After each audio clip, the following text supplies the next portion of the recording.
So I'm staying at a friend's Airbnb this week, and I came into his backyard, and at the time there was a hold on, I'm being watched. A deer in his backyard. Hello, dear friend. Let's see how long it hangs out.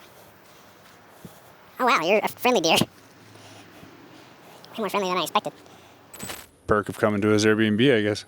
Anyways, so I come into the backyard here, and right here, he has a trampoline. So after some talking, I managed to convince him to remove the trampoline. I'm like, look, man, it would be great if we could have items like these for our guests. We could have trampolines and zip lines and all these things. But unfortunately, you're just setting yourself up for a lawsuit that you don't want. Because while these amenities sound attractive, they're just more dangerous than they're worth. And there are some that are better suited, right? Bikes and kayaks, things like this.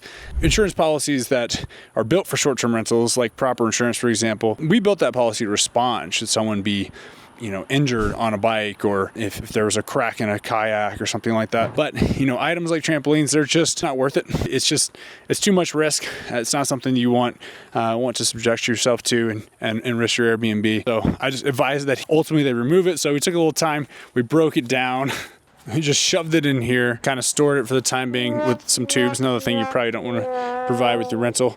And we're gonna get a nice lock for this, so he doesn't have to worry about that risk anymore. It's one more Airbnb that's safe and sound out here. He's got proper insurance, so he's looking good there. And I guess I'm just gonna keep bouncing around, ensuring that all Airbnbs are properly insured and the risks are properly mitigated.